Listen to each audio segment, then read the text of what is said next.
So I probably don't have to tell you exactly where I am. I'm in New York. There's a fire hydrant wide open. People are outside, a lot of loud music, and on top of that, it is so hot today. And just a few days ago, it was almost freezing cold. It's very confusing. And that's why in this video, I'm gonna give you 7 reasons why I no longer live in New York and I will probably never live in New York City. Let's get into it. Reason number 1, costs of living.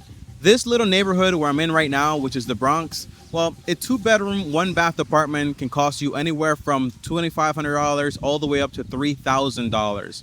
And it's not like you're getting a mansion for that much money. You're basically getting just a place to live. And if you're looking for something more affordable, well, a studio is about $2,000. And that's why a lot of people basically just end up getting a room just to be able to afford standard living conditions. And if you ask me, well, Tommy, if you make over $10,000 or $20,000, well, it might be worth it. But the answer is it really worth giving up 80 hours of your life because you're at work making that money to then be able to just live in a place like this where all you mostly do is get back home from work and then have to sleep and you're not really enjoying much. Reason number 2 is parking. I've never had a car in New York City because I know exactly how hard it is to get parking, to pay insurance, and all that jazz. However, though, on my visit for the first time, my friend actually lent me a car. And I would go about 1 hour to 2 hours some nights just looking for parking. It is absolutely insane. And the main reason is because, well, you have one house with like 6 vehicles, you have one apartment building with like 20, 30 vehicles, and all of a sudden you come home at night and there are no parking spots whatsoever. And you might say, well, you just pay parking, right? But now that's another expense. I know some people that are basically paying $500, $700 a month just to have a parking spot for their vehicle. Is that really worth it? And for a lot of people, it's not. And that's why they spend 1 hour or 2 hours after work just to be able to find a parking spot. To me, that's not worth it. Number 3, access to quality food at a reasonable price.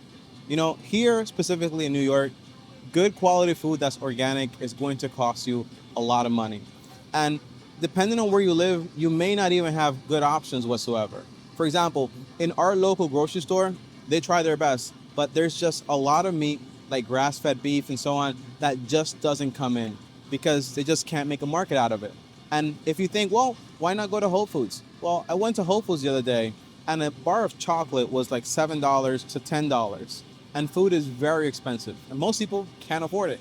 And that's why I say access to quality organic food that's actually good for you. And if you look around here, all the options, check this out. You're gonna see a lot of options that basically what you're gonna get is just pure sugar.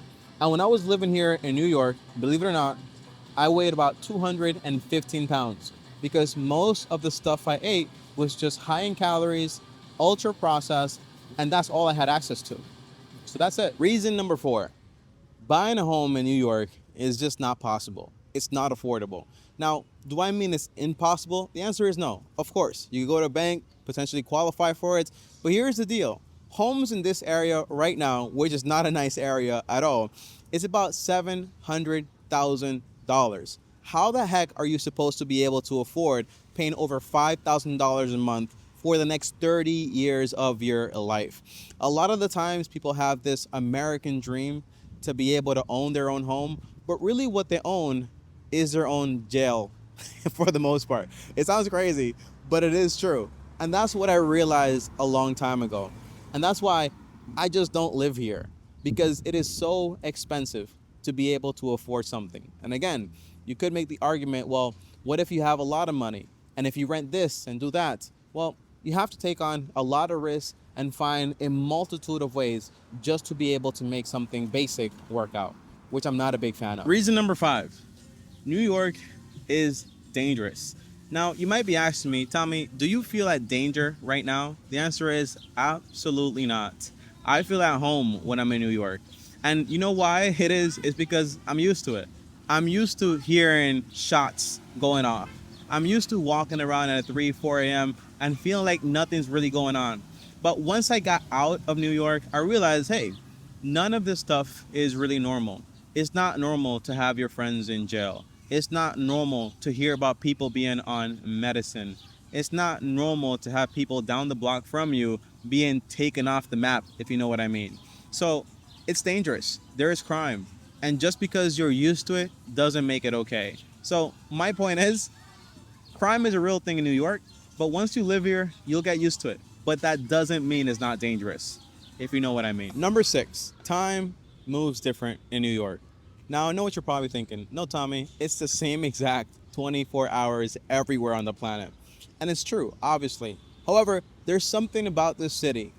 I don't know if you noticed, but throughout this video, there's been a lot of stuff going on, a lot of noise, a lot of movement, a lot of people. It's crowded. There's always something going on. And for some reason, that just makes time pass so much faster. Sometimes it literally feels like you wake up and then all of a sudden you're back to sleep. Like the whole day was just like, what just happened? Sometimes that happens. Now, there's something called island time. Where I'm from in Dominican Republic, they have that. And it's basically, it feels like an hour, it lasts forever. It feels like you squeezed the life out of life. And now like you're having your life being squeezed out of you. And that's something I feel here when I'm in New York City. When I wake up and then all of a sudden it's like 1 a.m. and I'm like, well, where did the time actually go? You can't keep track of it.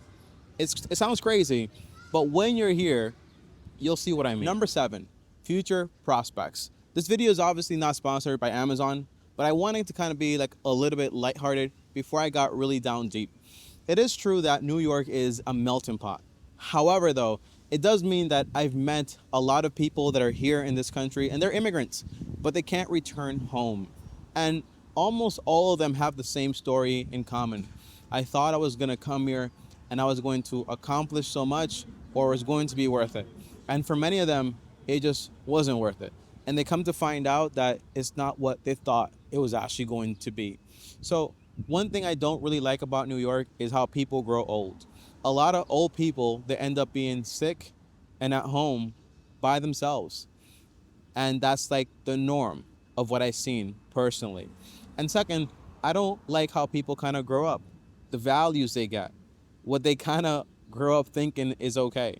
And those are really big reasons why I don't live in New York. I could probably deal with parking. I could probably deal with some noise. But when you combine all those things together, it's just too many reasons to be here. Guys, thanks for watching this video. I hope you guys enjoyed it. And let me know if you guys want a video on positive things about New York. I'll see you guys next time. As always, long-term team out. Peace.